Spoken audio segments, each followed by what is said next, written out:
নমস্কার বন্ধুরা, কেমন আছেন সবাই? আশা করছি সবাই ভালো আছেন, আমিও ভালো আছি।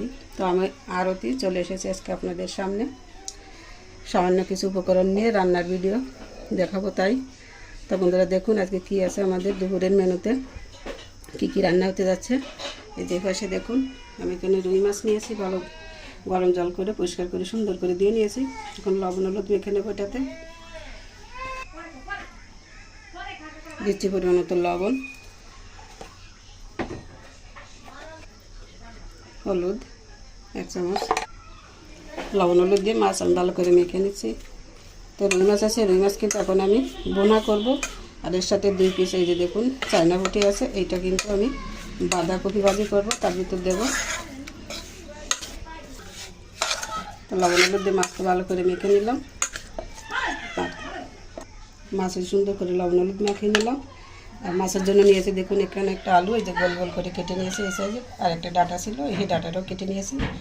আর মাছের জন্য মশলা নিয়েছি দেখুন এখানে আদা জিরা বাটা, আর নিয়েছি পেঁয়াজ রসুন, আর নিয়েছি 1 চামচ লঙ্কার গুঁড়ো, 1 চামচ হলুদ, আর আছে কিছু গোটা রসুন, এটা মাছের জন্য।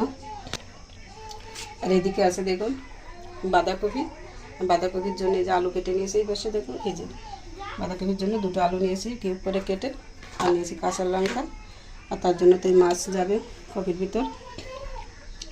আর এদিকে চালও দিয়ে নিয়েছি।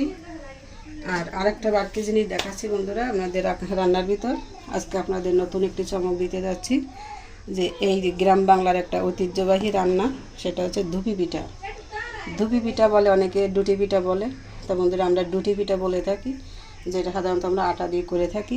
আর সেই জন্য আমি নিয়েছি এখানে দেখুন প্রায় আধা কেজির মতো বা 500 গ্রাম মতো আটা, আর নিয়েছি কিছু নারকেল।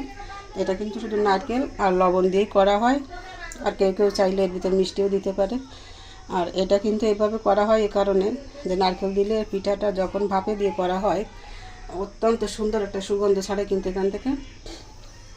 তাই পিঠা কিন্তু যেভাবে করা হয় এটা কিন্তু প্রায় ভাতের মতো হয়ে যায়, ঝুরঝুরি ভাব হয়। আর সেভাবে করে আমি আপনাদের দেখাবো। তো বন্ধুরা দেখতে থাকুন আমি কিভাবে কি করি। তো বন্ধুরা আমি প্রথমে কিন্তু বাঁধাকপিগুলো একটু ভাপে বসিয়ে দেবো, তার জন্য প্রেশার কুকার নিয়েছি, দিয়ে দিচ্ছি কুকারের ভিতর কুচিয়ে রাখা কপিগুলো। তো কপিগুলো তো সবে যে তুলে নিলাম, এখন দিয়ে দিচ্ছি সামান্য পরিমাণে একটু জল, জল বেশি দেবো না যেহেতু এই জলেই কিন্তু আবার আমি রান্না করব। ঢাকনা লাগিয়ে দিলাম, চুলায় বসিয়ে দিলাম এবং চুলা অন করে দিচ্ছি। সাথেই থাকুন, দেখতে থাকুন। বন্ধুরা বাঁধাকপি কিন্তু সেদ্ধ হয়ে গেছে, আমি এখন বন্ধ করে দিচ্ছি চুলা। আমি কড়াইতে তেল দিয়েছি, বাঁধাকপি তো নামিয়ে নিলাম সেদ্ধ করে। আর এই যে এখন কড়াইতে তেল দিয়েছি, তেল কিন্তু গরম হয়ে গেছে। মাছগুলো রান্না করে নেবো আগে। তার মাছ ভাজা করার জন্য আগে সামান্য একটু হলুদ দিয়ে দিলাম তেলের উপর,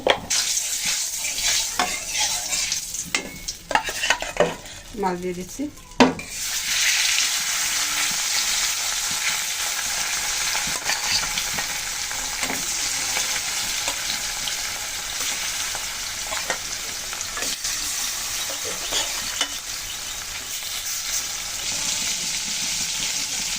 মাছগুলো উঠে নিচ্ছি।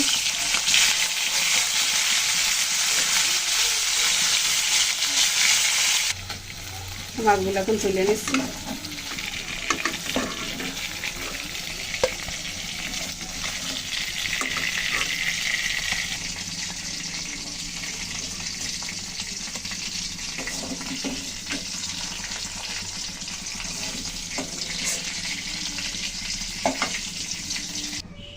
তো মাছটা যে ভালো করে ভেজে তুলে নিলাম। এখন এই তেলের ভিতরে আবার আমি আলুগুলো ভেজে নেবো। এখন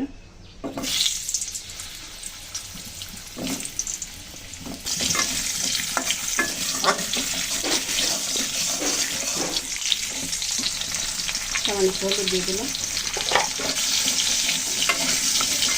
আলুগুলো সুন্দর করে ভেজে নেবো।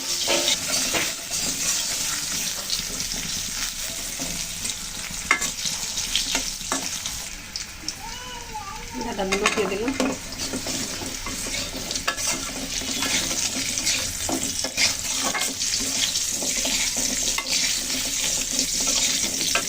আলু আর ডাটা সুন্দর করে ভেজে নিলাম। এখন তুলে নিচ্ছি।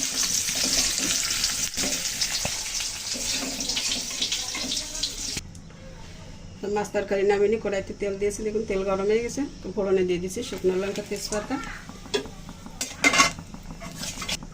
দিচ্ছি গোটা জিরা,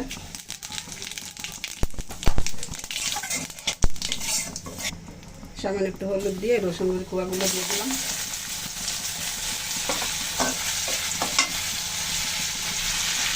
হালকা একটু ভেজে নিলাম। এখন দিয়ে দিচ্ছি সব মশলা যেটা দেখিয়েছিলাম আগে, দিয়ে দিলাম। ভালো করে দিয়ে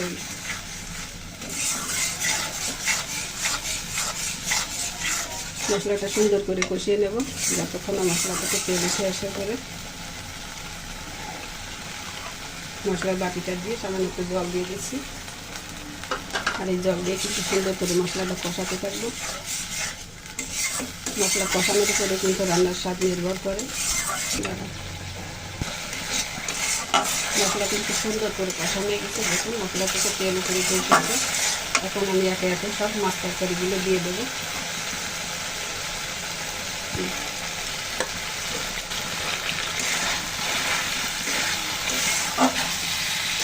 মাছ তরকারি দিয়ে কিন্তু আমি সুন্দর করে একটু কষাবো।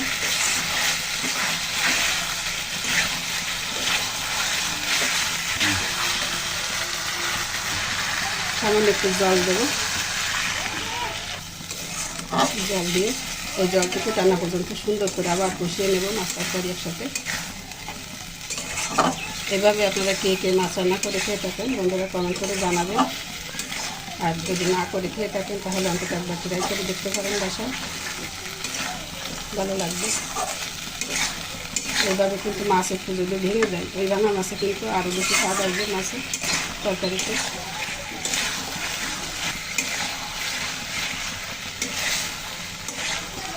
লবণীয় কালারটা একবার একটু খেয়াল করে দেখুন বন্ধুরা। এটা কিন্তু বলার অপেক্ষা রাখে না যে রান্নার স্বাদটা কেমন আসবে, দেখলেই কিন্তু বোঝা যায়।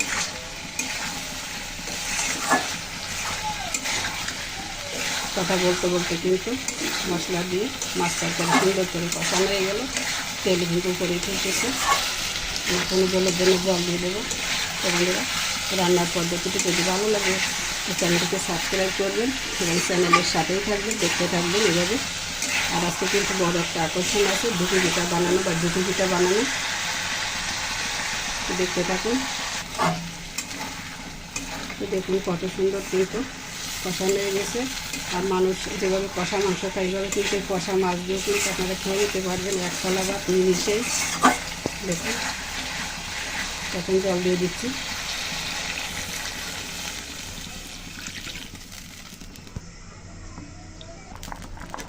তরকারিটা খুব সুন্দর ফুটতে শুরু করে দিয়েছে।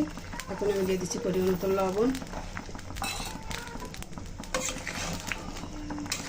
নেড়ে চেড়ে মিশিয়ে দিচ্ছি।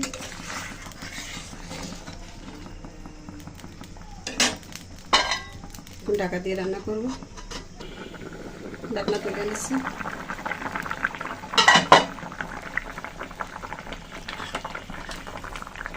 দিয়ে দিচ্ছি একটু জিরা বাটা, এখন দিলাম আদা বাটা। দেখুন কত সুন্দর একদম ক্রিমের মতো করে এখন আবার বেটে নিলাম। বাটা মশলার যে একটা স্বাদ, এই স্বাদটা কিন্তু ব্লেন্ডারে করে নিলে কিন্তু পাওয়া যায় না।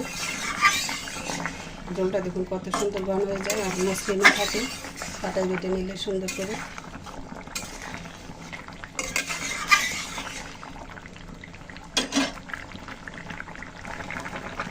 একটা গুঁড়ো দেবো। রান্নাটা কিন্তু প্রায় হয়ে আসছে। এখন দিয়ে দেবো আমি একটু ভাজা জিরার গুঁড়ো, দিয়ে দিলাম সামান্য পরিমাণে সুগন্ধের জন্য। আর বেশি সামান্য একটু ভাজা গরম মশলা গুঁড়ো, এটাতে কিন্তু খুব বেশি একটা বোঝা যাবে না গরম মশলা, অথচ ফ্লেভারটা কিন্তু দারুণ আসবে। এভাবে একবার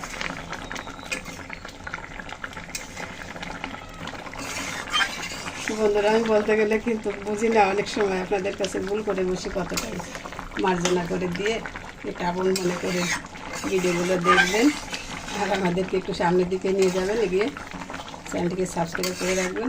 তো বন্ধুরা কথা বলতে বলতে কিন্তু রান্না হয়ে গেল।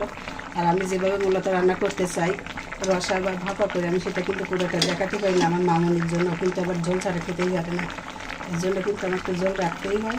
তো বন্ধুরা আপনারা যদি বাসায় করেন এই রেসিপিটা অবশ্যই ঝোলটা একদম টানা টানা করে দেবেন, দেখবেন দারুণ লাগবে খেতে। কথা বলতে বলতে রান্না কিন্তু হয়ে গেল, আমি এখন নামিয়ে নেব। জল কিন্তু টেনেই গেছে যথেষ্ট, আরও কিন্তু টানবে, নামানো হয়ে গেলে ঠান্ডা হয়ে গেলে পরে তখন আমি নামিয়ে নিচ্ছি, চুলাও বন্ধ করে দিচ্ছি। নামিয়ে নিচ্ছি তরকারি।